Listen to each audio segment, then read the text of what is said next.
Hello everyone, welcome to Storytime. Today's story is a new story. It's Norah's rhyming novella. There's no cover. And today will be the first part, so please sit back and enjoy. This is Chapter 1. Chapter 1. Near the city stands a small house with a fence made completely of flowers. Lives a family of 4, a small little family, who very much loved every hour of all the times they spent together with love, compassion, and glee. They were your usual, normal, caring, average family. This family had a wacky dad and an ambitious, hard-working mom. They had a daughter who was 10 years old, and her twin, Oliver, their son. And this story, as you guessed, is of the daughter named Norah, and her thoughts, and her dreams, and possible adventures she will explore. Norah is a bright young girl, with hair down to her butt, with emerald eyes, and plump dimpled cheeks, and teeth whiter than the sun. Her height is average for her age, about 1.35 meters. But it's her mind that's her biggest prize. It's put her in all sorts of adventures. And as always, we all know how all great stories are told when one day the daughter in question requested something quite bold. "I want a new sister. I want one right now," she announced on her chair to her mom, who just moved around, her lips in a smile, and did what needed to be done. We will have to see. I can't say what the future will give. "Who knows," Mum said, acting all smugly. "Maybe we'll have some more kids." "That is a yes," she thought as she squirmed with glee at that small subtle clue, and jumped up excitedly and proceeded to do as all kids do. She jumped up and down and ran around and showed her mum her sweet dance moves. Mum looked confused. It wasn't a yes or a no, but she was happy to see Norah groove. And before Mum could add more, Norah left the kitchen in speed. She thought as she left how sweet it would be to have a minion carry out all her deeds. She went up the stairs of the house. She saw her twin little brother. He too was happy, just like her, after talking to their father. Her twin Oliver looked exactly the same as our dear young Norah, except for his hair. It was quite short, and he was also 5 minutes younger. "Why are you so excited?" she said with a lot of contempt. "Dad gave me news, some good news," was how his reply went. "Good news?" she replied. "How can that be?" Her face showed her shock and her horror. "Yes," he responded. "Actually great news. We might have a new baby brother." "I think you're lying. I just talked to Mum, and she said something contrasting. We're having a sister and having one soon." That's what she was broadcasting. All of a sudden, with quiet steps, Norah saw her parents walk by and go to their room and close the door, probably for some private time. "Let's follow them," Norah whispered quietly and signaled off to her brother. They quietly ran as fast as they could to the room which held their mother and father. Along the way, they quietly argued about this small thing and that, but as they approached their parents' room, they crept in quiet, hushing their chat. They crept in closer, placed hands on the door, and gently squashed in their ear, hoping for something, anything really, that could be considered juicy to hear. But what they heard they didn't expect. It was somewhat surprising. Mum and Dad laughing out loud. It was kind of antagonizing. "Why are they laughing? What did we miss?" Norah silently spoke. "Ah, you know Dad. He's usually good at those really bad dad jokes." Norah tried to hold in a laugh, but eventually it escaped her lips as she remembered the last time where Dad made some horrible quips. Don't make me remember. I need to stop thinking, or I'll laugh out louder than this. And we'll be in trouble for what we are doing, she said while tapping Oliver's wrists. Oliver nodded, his head up and down, and went back in to listen. Oh, to be a fly in that room, to be able to get in some vision, to see everything, to hear everything of what they were doing or saying, to talk to them both, to give them a nudge, if they needed some persuading. As they resumed, listening in, with their ears pressed to the door, nothing happened. No sounds were heard from their parents' room anymore. No laughing like before, no TV turned on, no talking was heard as well. Norah looked at Oliver. He too was confused, and at the same time they both said, "What the hell?" Norah thought back. Before they were laughing. They were like two maniacs.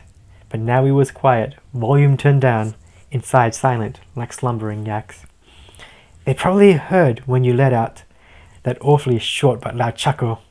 The sound of your voice, it was quite loud, like the sound of two clanging belt buckles. "Well, it was you who made me laugh," Norah replied with such heat. She poked out her tongue and scowled at her brother before making a hasty retreat. Back to her room, she flopped on her bed and screamed into a pillow. "Darn you, Oliver! My little brother! You are such a silly armadillo!" That made her feel a lot better as she lay in bed, letting visions of a new little sister play around in her head. She closed her eyes. Deep in her dreams, she met a really old friend. Felix, the Arctic fox, with a heart-shaped back end. "What brings you here?" she asked him. "I believe it's been quite a while." She tried to be mad, but seeing her friend, she couldn't help but smile. The fox turned up and looked at her, sadness on his face. "I'm so sorry, it's been a long time. I've been in a really weird place. A place where, in the sky, the moon has red light shining. I'm sorry, my friend, but if that light ends, then stars will not be aligning." Norah looked at her old friend. Her heart began to beat faster. Was he predicting something bad? A huge and imminent disaster? She looked at him and wanted to ask all the questions that had formed, but fires broke out surrounding the area, and towards it began to swarm. Felix turned around on his heels and quickly started to dash. "Quickly, my friend. We have to leave, or we'll both quickly turn to ash." Norah turned too and began to run, but to no avail. The fire raged on, and it moved quite swiftly, being helped on by a rather big gale. Although she was fast, it wasn't too long before the fire singed her dress. Norah woke up, sweat beading her face. She was in quite visible distress. She jumped out of bed, put on her slippers, and quickly exited her room, where Oliver too was panting out loud. He too had a face of doom. "What did you see? Was it the same?" they uniformly said to each other. "Something quite scary. I can't describe. We have to tell father and mother." "Mommy, Daddy!" They walked the halls, and they yelled with such sorrow. "We're in the kitchen. Come on down. We're making food for tomorrow." The twins quickly ran down the stairs and in the kitchen to see Dad cooking food at the stove and Mum at the table sipping tea. "What's wrong, my babies?" their mother said. "You both look as if tormented. Was it something that we said that has left you both demented?"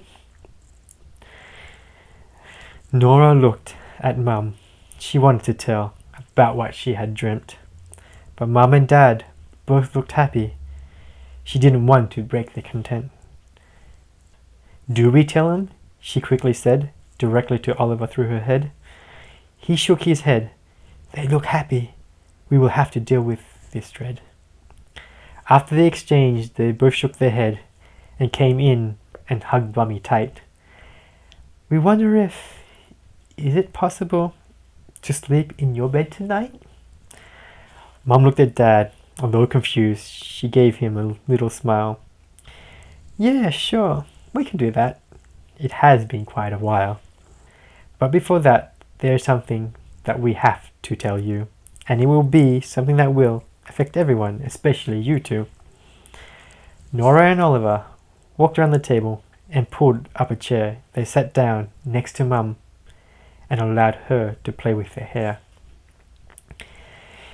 It was relaxing, but Norah wondered what their mother was going to say. News of a baby? She crossed her fingers, and she started to sway. Mum started giggling as anticipation was big. Norah's feelings were started to build up high. What will they tell us? I want to know now. Her feelings began to intensify. Dad finished up, walked to the table, and sat right next to Mum. He gave her a kiss, ruffled their hair, and then he started to hum. Norah looked at Oliver. He was bemused. Then looked at the Mum and Dad pair. Mum smiled big and cleared her throat, took a deep breath, and began to declare, I am pregnant, but I've only known for roughly about 2 fortnights. But we don't know yet the gender of these little delights. She looked down at her belly and gave it a little rub. Dad laughed a little and leant over and gave Mum a big gentle hug. Norah and Oliver looked at each other and they became overcome with joy. Taking a deep breath, yelled out in unison, It's a girl! It's a boy! Then came the questions that quickly formed from their mouths that they had. All the questions that they wanted answered to their poor, hapless Mum and Dad. The biggest one that they both had, the one they wanted to know.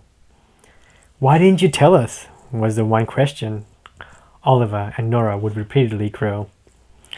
Dad answered their question. It's very big news, and to be honest, we didn't know how.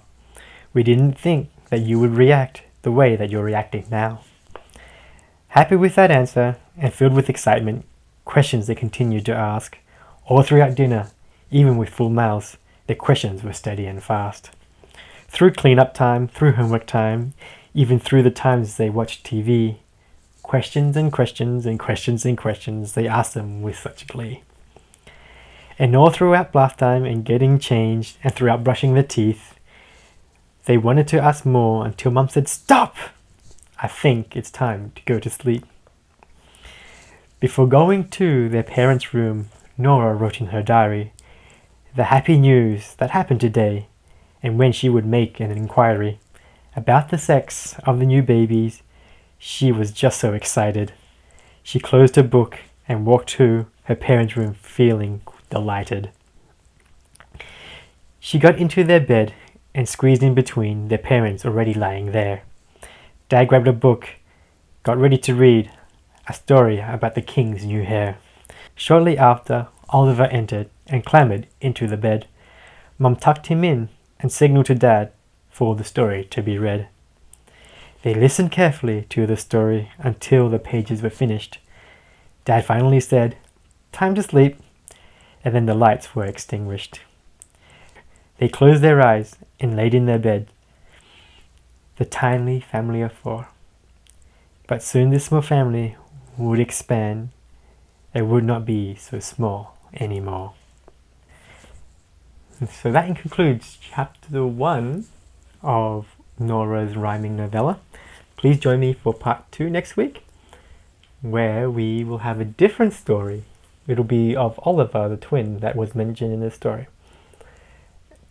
So, please join me next week for Oliver's dramatic opera. Until then, goodbye.